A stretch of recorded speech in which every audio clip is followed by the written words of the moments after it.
You are done with your old life, your old stories, your old belief systems. And you have chosen today to begin the path of this new you, this evolved you, integrated you. And maybe it wasn't today, maybe this is something you've been doing for quite some time.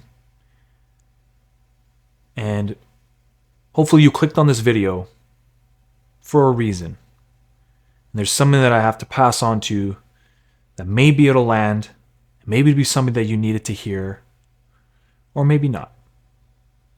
But we'll see at the end. If you're a returning viewer, welcome back. If you're a new viewer, welcome. And if you want to be a part of this community in a deeper way that seeks to rebuild purpose, rediscover who they truly are, and live a ego-soul integrated lifestyle, you can go ahead and click that button below. You'll sign up to my monthly newsletter where you'll see monthly newsletters on these topics. And in return, I will give you my 3-step identity rebuilding guide as a thank you. Who have you been trying to be up until now? Who is it that you felt you needed to become? And how long have we abandoned the soul? The soul that gives you vitality, gives you life, gives you meaning, gives you the connection with the foreign, God, universe. Call it what you wish. What is it that you've been chasing? Money, status, women, power. But you find that now you don't want those things anymore. You're done with them. And perhaps you're in an identity crisis right now. You don't know who you are. You've identified with those stories for such a long time. And that's perfectly natural. Happens to a lot. But it is now a choice to redefine. How do we do that?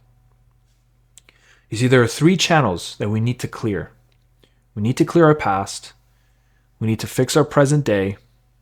And then we need to adjust and optimize our vision for our life. And not just our life, our family's life, maybe the potential of our family. You don't have a family yet, but you want one.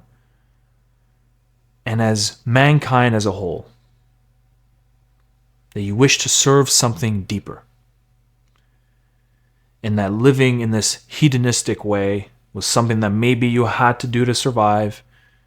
Maybe you had to do it because you've been avoiding, maybe running, delaying things within your past. Understand that if we do not deal with our past, it will warp the present, it will warp your future. You may have money, you may have status, but by no means does that mean you're going to have a happy, whole, divine, purposed life. It may feel empty and hollow. How do we tackle the past without ruminating in it? Because there's a caveat to dealing with the past. Oftentimes we sit and ruminate. And in the modern world, if we look around, we can see individuals who have decided not to confront their inner demons. I call them the complexes that live below the unconscious, where we can't see, but they manifest and they live. Where instead of confronting them, we've decided to embody them and utilize them for power. Because we've now given value to that.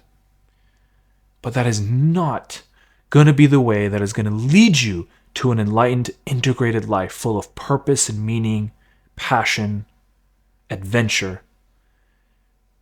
It'll only lead you to further and further split from the ego and the soul.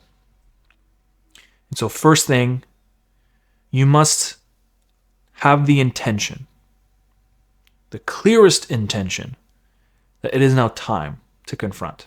It's time to contend. with what's living within me that I've been ignoring. Because it first starts as suppression. We bottle and we push. Push away, push away, push away. But then as time goes on, it will turn to repression, which then is now gone from your conscious mind. You no longer actively suppress. It's now already beneath the unconscious mind. But it does not go away. It festers. It has almost a personality of its own. It can hijack the present day. It can hijack your future. Now, depending on the degree of trauma you have, there are different steps we can do before maybe facing inward and confronting. I have a trauma map that I send out in my newsletters where I have the degrees of fight, flight, or freeze responses. So for example, we have low, moderate, and extreme. Low being parents never said they loved you. Perhaps they didn't leave a intense, impactful experience like someone who's had physical abuse, sexual abuse. But it's left this slow, tiny dent accumulated over years and years. Or we can be on the extreme where you've had terrible tragedies happen to you. And it is, from a neuroscience perspective, completely turned off the prefrontal cortex, which is your logic, your reason, your purpose-driven brain. And it has overactivated your amygdala, your smoke detector. For example, you could be in a building that's on fire. You can't see it, but you can smell it. Fires off, the amygdala tells you to pay attention. Your prefrontal cortex kicks in. You see it. There's a fire. Let's get out of here. When trauma is on the extreme level, it is injured. So you can experience something, you can smell something and hear something that is otherwise normal and safe, but you cannot tell the difference, and it fires you off, sends you in a state of either fight, flight, or freeze. I always stutter those three things every time I say it. Every video, I always stutter those three things. I got to be slow and articulate with my words. And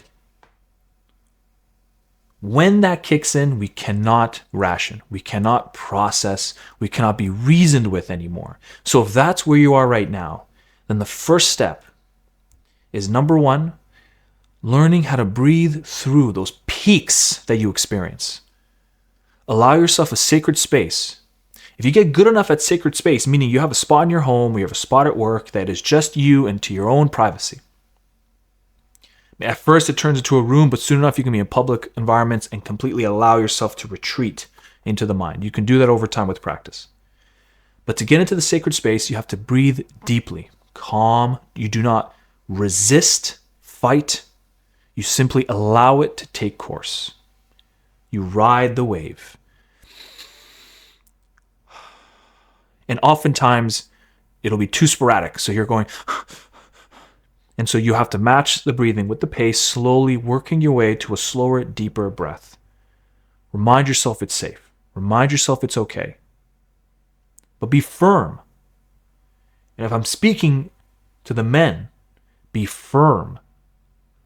Don't reject, deny, and don't also fall victim to being too sensitive, to sit and ruminate. I've been there. You can be firm. It's okay to be firm. It's okay to be stoic and strong. Allow yourself to feel. Don't resist. Don't fight, like I said. Flow with it. When you start to get good at regulating, you're going to get to a place where you can finally allow the brain to reorganize itself. It could take time, but be patient. I always say, investigate yourself with curiosity, adventure, love, compassion, and a firm hand. No shaming, no judging. It won't work that way. And as you do that, you can start to calm the brain down and finally actually investigate, and communicate and reason with yourself, which is when then you can reflect inwardly. Call upon the unconscious mind to tell you, what is it that you need from me? Do I need to make peace with my mom? Do I need to make peace with myself? That I've hurt myself and have called myself names for many years. That I should not have done that. And that I forgive myself to let go. So it can be through forgiveness. It can be through letting go. It can also be through acknowledging that that was wrong, that someone did that to you, whatever they did, and that is not right. but you are allowing yourself today to not let them have power over you. It is a ghost at this point. At some point, it's a ghost in your mind. I've lived with that, and it tortures you until you decide to let it go. And when you let it go, you integrate, you bring in all the aspects of your life that have brought you to this day, even if from a tragedy, that has given you perspective, wisdom, knowledge, understanding, compassion, fairness. And that you don't allow the shadows of yourself to come into play. Shadows being the areas of your unconscious that are ugly, that are destructive, jealous. That you pay attention to where they are and you acknowledge you have them. Don't deny that you don't have them. Because it's upon denying them that they eventually control you. You observe it. As a king over its land, you observe it. Because we know what happens if we reflect on current politics in the world when you do not acknowledge what happens on your land and you purposely reject certain areas. Because you have this particular vision you want to fulfill when it's really being controlled by something deeper. That's something you haven't acknowledged and it's taken possession over you. Maybe it's malevolent. Something that wants to do harm because it's trying to soothe something from within. And we let things rot. But that is not the way of wholeness. That is not the way of integration. You contend with it and you face it. And when you do that, the present day becomes clearer and the future becomes brighter. And you can then schedule and optimize your day. You can then lay out a vision for your future. I call the 3-6-1, 3 years, 6 months daily. Set a 3-year vision as vivid as possible. Where do you live? What does it look like? Who are you then? Who are you with? Make it as vivid as possible. All senses. 6 months. You can have soft 6-month targets, not something that you hold yourself to and be rigid to. You don't want to be a prisoner. But a soft guideline so that you can have a sense of movement. And then the daily practices you do. Paying attention to your thoughts, paying attention to your actions, not obsessing over them. You want to still live and enjoy your life. But if you are integrated because you've allowed your past to not dictate who you are today, then all this will start to flow. And everything will start to land. If this is something that has resonated with you today, and you want to be a part of a community that works on these topics of rebuilding purpose, rediscovering who they truly are, moving towards an ego-soul integrated lifestyle through archetypal topics, energies, rituals, symbolisms, then go ahead and click that button below, sign up to my monthly newsletter, and I will send you my 3-step identity rebuilding guide as my thank you for being a part of this. I am eternally grateful for even the people that are watching today, subscribing to the channel, subscribing to my newsletter. I am beyond overwhelmed with humility. I'm humbled by it. And I don't say this in videos, but I'm feeling that I should say it. I'm feeling the courage to say it. That doing this for you, for the clients I work with, I don't even like calling them clients. It doesn't feel, I don't want to think of it as a transaction. But that's a way to define it so we understand. This is a deep purpose for me. This is a divine purpose for me to be of service to you, to help you transition, to help you unlock, and to be integrated. Thank you very much, and I'll see you on the next video.